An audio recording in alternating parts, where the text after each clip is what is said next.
Severe illness doesn't just affect your health. It drains your finances, your income, and even threatens your family's future.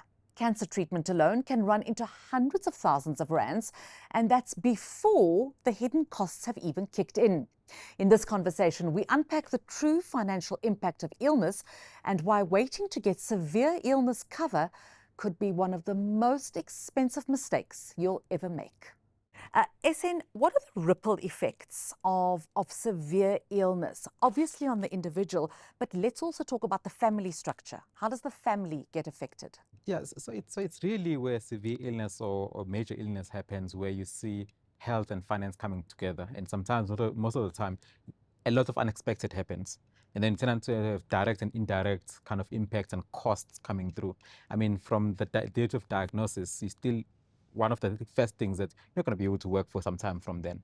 Either not because of the condition itself, but also mentally, are you be able to focus and concentrate at work when you actually have to be thinking about working with your doctor about your optimal treatment plan, working with your medical aid about what funding is available, looking if you need to have insurance kicking in or not. So that process alone from the date of diagnosis just takes you off from the work perspective.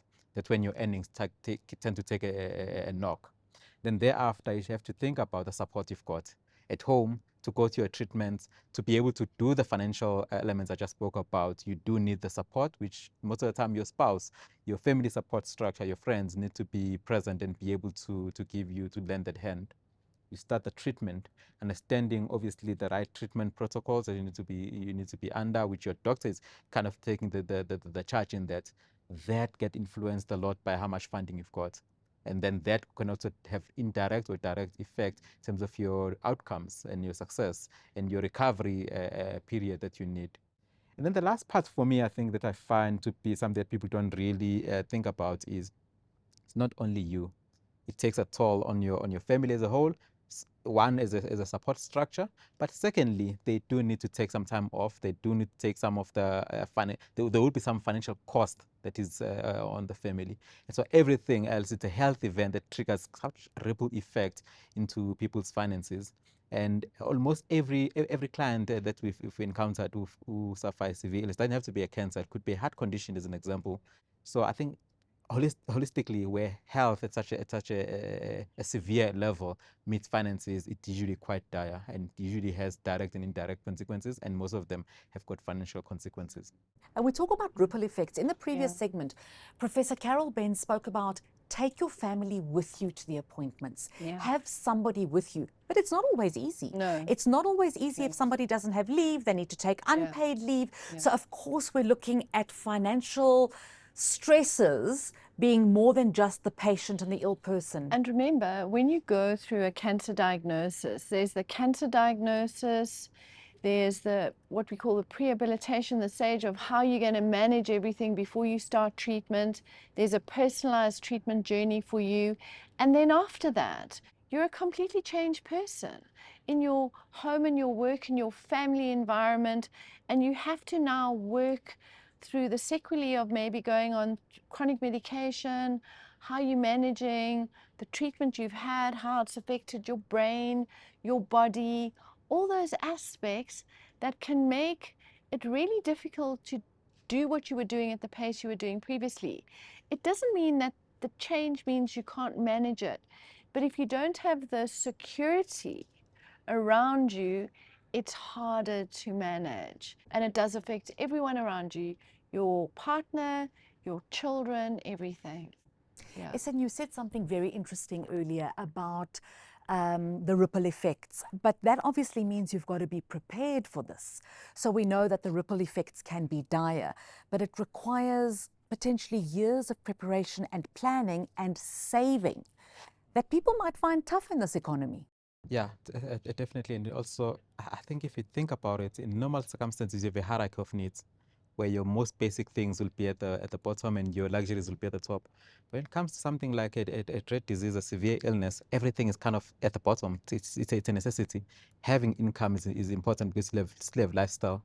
Having finances to fund your treatment is essential. Having support is essential. So all of those things come together at the same time. They're all essential to make sure that you've got a fighting chance against the condition. And I think it's also hard and difficult enough to fight the condition, but when you've got the constraints and the limitations of terms of the support because of the finances, it becomes even tougher. Are families finding it difficult to have these conversations? Yeah. Because we talk about death and disease, and these aren't easy discussions at all. They kind of hit us at a core level. We don't want to confront them. We'd rather stick our heads in the sand like ostriches. Well, to say they're finding difficulty, probably one step too far from most families. They're not even having those conversations, let alone finding them difficult to have those conversations. I do find that, especially in a South African environment, where financial planning and health planning sometimes are in isolation, not as a family. Even spouses don't necessarily have it combined and together. It gets disjoint. One. The second part is then in South Africa, it could be a cultural, could be the way that we are as South Africans. We tend to see it, especially with insurance, that we are fixated on death and protecting ourselves and our families and our kids if we're to die. And the reality is disease, disability, accidents that leave us unable to work, actually much more pronounced in South Africa than in most developing countries or even developed countries. So I think in encountering and understanding the true risks and the underlying risks that faces us and our families is really what will bring it to the fore to actually have the discussion, let alone then find it difficult, but to start that conversation. So, Dr. Ruda, I think that then also talks to normalizing conversations about difficult subjects. I mean, I grew up in a family where the word cancer was never mentioned. It was whispered by my mother and my grandmother. And at some point, I remember them whispering, the evil disease. That it was never a normalized discussion. Yeah, I mean, the fear of talking about these subjects comes out of an ignorance of a bigger truth of life. That firstly, the minute we're born, the body is going to go through a process of birth, growth, some maintenance, then there's going to be decay, and there has to be disease and death. Some maintenance, he says. So the question, and you see the human mind gets focused on that growth and maintenance phase and very attached to that phase, and it rejects the consideration of the rest of the picture, and from that comes fear and anxiety, you see.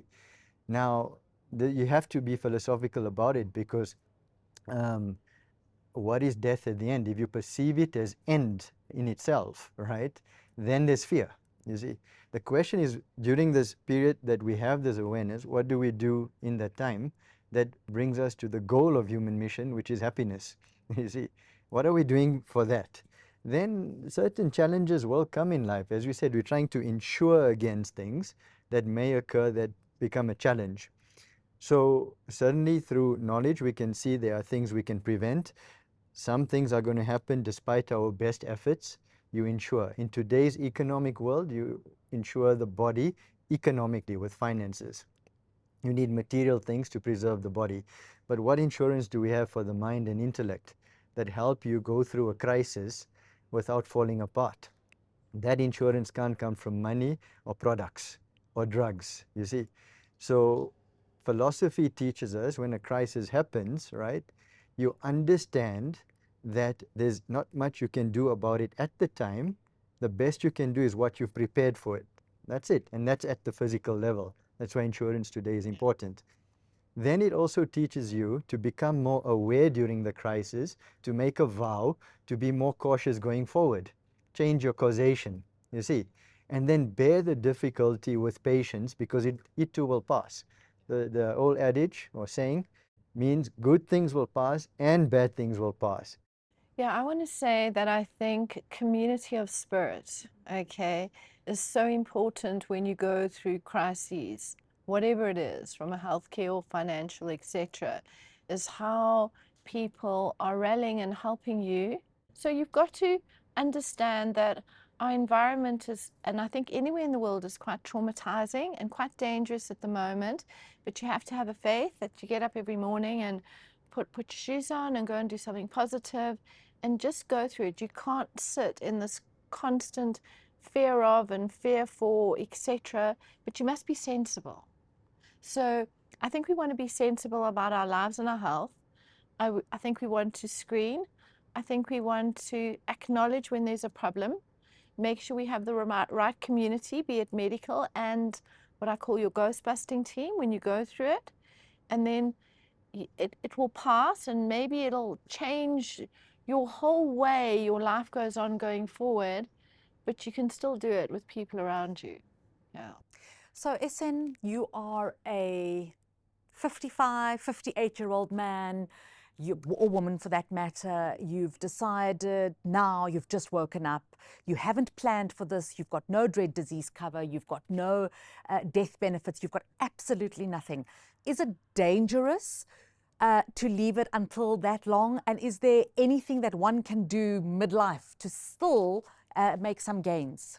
Well, it's never too late. Yeah. It definitely will never be too late. Sure. It's just that First day. you at that age, in your 50s, there's likely to have some of the lifestyle conditions spoke about, be it hypertension as an example, or diabetes, or any living or lifestyle kind of condition that may have cropped in. So insurance that you take at that point may become more expensive than if you had taken it 10 years ago before those conditions. So there will be something we call loadings on your premium. So your premiums would have an extra top up on But it's that, still because worth taking, it's even at that age. Still definitely worth taking, even though we spoke earlier on about some of these conditions like cancer being coming up in your earlier ages. They're still pronounced in the later ages. So to have protection even in your 50s and 60s is still essential to have.